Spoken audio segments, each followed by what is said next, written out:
Nasubukan mo na bang mag-delete ng video sa YouTube channel mo?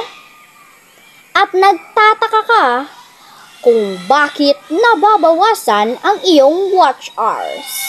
Ngayon, malalaman mo kung anong epekto kung mag-delete ka ng iyong mga videos sa iyong YouTube channel. At kung interesado ka, huwag mong kalimutan mag-subscribe, i-like mo itong video to, at i-share mo sa inyong mga friends sa social media. Bago mo malaman, mag-intro muna tayo.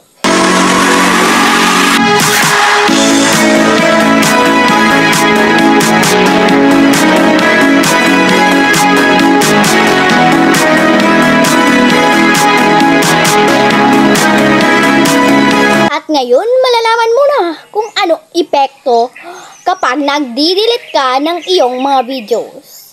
Nag-delete ka.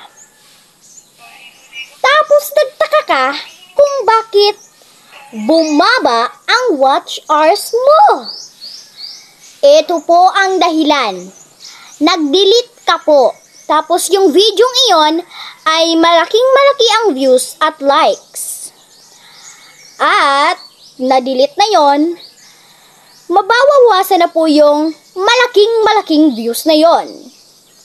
At yung likes, mawawala at madidispatcha na. At yan po yung dahilan kung bakit bumaba ang iyong watch hours. At kung na-copyright po yung video yon, hindi nyo po dapat i-delete. Meron po kaming paraan kung paano or para hindi i-delete ang video iyon.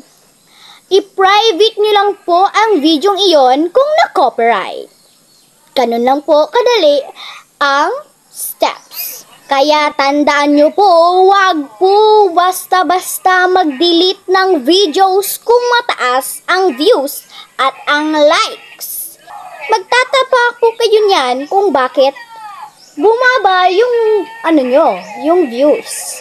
Nung isang araw, masaya-masaya lang po kayo ng malaki ang views or total views ng iyong YouTube channel at baka na-copyright yung video at dinitit mo.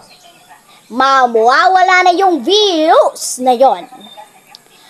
So, ganun po. Pero, salamat po sa inyong panonood. Make sure mag-comment po kayo kung may garon po kayong karanasan sa inyong YouTube channel. At huwag niyo pong kalimutan mag-subscribe, mag-like. Yes, mag-like kayo. At i-share nyo sa inyong mga friends sa social medias. Kaya thank you po sa inyong panonood. See you sa ating new vlog. So, thank you guys and peace out.